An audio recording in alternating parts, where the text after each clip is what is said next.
Bismillahirrahmanirrahim. Assalamualaikum warahmatullahi wabarakatuh.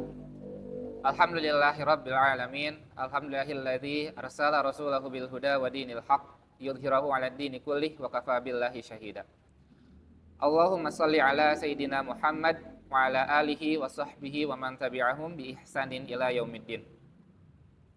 Alhamdulillah, puji syukur marilah kita panjatkan kepada Allah Subhanahu wa taala. Karena sampai detik ini kita masih merasakan indahnya nikmat iman, indahnya nikmat Islam, dan juga indahnya mendapatkan nikmat amanah menjadi sebuah keluarga.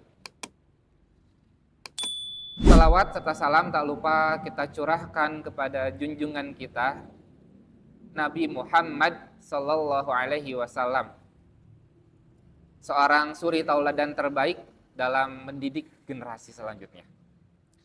Ayah bunda yang dirahmati Allah, bagaimana kabarnya hari ini? Semoga ayah bunda selalu dalam perlindungan Allah dimanapun kapanpun berada. Ayah bunda,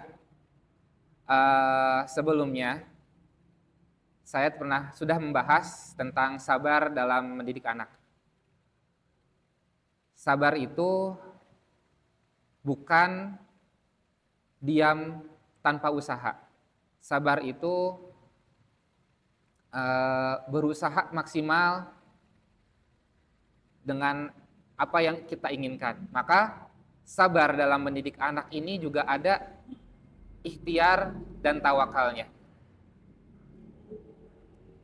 Nah, bagaimana ikhtiar dalam mendidik anak? Ikhtiar berarti usaha sungguh-sungguh. Orang tua tidak bisa hanya berharap anaknya menjadi saleh tanpa usaha nyata. Maka usaha nyata apa yang bisa ayah bunda lakukan, kita lakukan sebagai ayah bundanya?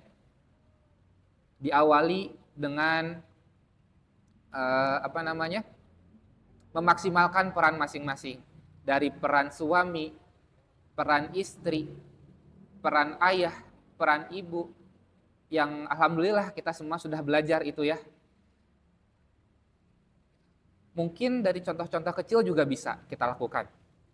Contoh, memberikan teladan yang baik kepada anak-anak kita, membiasakan ibadah-ibadah, sholat tepat waktu, membaca Al-Quran, berkata jujur, kemudian mungkin juga memilih lingkungan yang baik, lingkungan tempat tinggal yang baik, lingkungan belajar yang baik, termasuk sekolah, itu pun bisa menjadi ikhtiar maksimal kita dalam mendidik anak.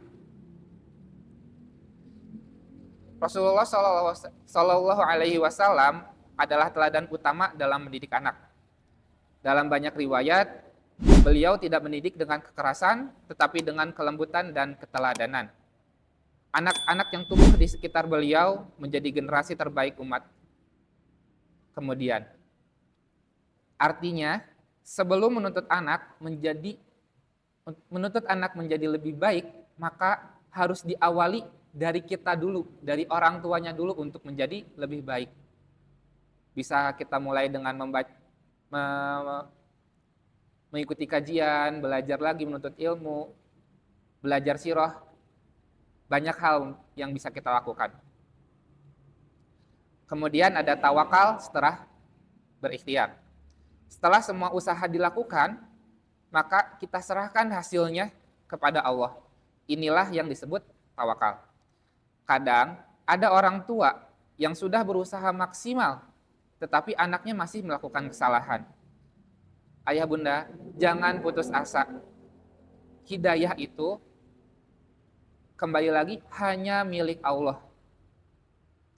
Kita bisa belajar dari kisahnya Nabi Nuh alaihissalam yang berdakwah sudah sangat lama, ratusan tahun, tapi pada akhir ceritanya masih ada keluarganya yang tidak beriman. Ini menunjukkan bahwa tugas kita sebagai orang tua hanya berusaha, bukan menentukan hasilnya. Tawakal membuat hati kita sebagai orang tua lebih tenang. Dengan kita terus berdoa seperti doa yang terdapat dalam surat Al-Furqan. Rabbana hablana min azwajina wa dzurriyyatina qurrata a'yun waj'alna lil muttaqina imama. Doa agar kita memohon pasangan dan keturunan menjadi penyejuk mata. Kemudian yang tidak kalah penting, menyeimbangkan ikhtiar dan tawakal. Jika hanya ikhtiar tanpa tawakal, insya Allah kita akan mudah stres, mudah kecewa terhadap anak kita. Jika hanya tawakal tanpa ikhtiar, itu namanya pasrah tanpa usaha. Islam mengajarkan keseimbangan. Berusaha sebaik mungkin, berdoa sebanyak mungkin, lalu berserah diri sepenuhnya kepada Allah. Ayah bunda, mendidik anak adalah proyek jangka panjang. Hasilnya mungkin tidak langsung terlihat hari ini, tetapi insya Allah akan kita rasakan di masa depan. Bahkan menjadi amal jariah setelah kita meninggal dunia. Semoga Allah menjadikan anak-anak kita generasi yang beriman, berilmu, dan berakhlak mulia. Wallahu a'lam bishawab. Jazakumullah khair. Mohon maaf apabila ada kesalahan. Wassalamualaikum warahmatullahi wabarakatuh.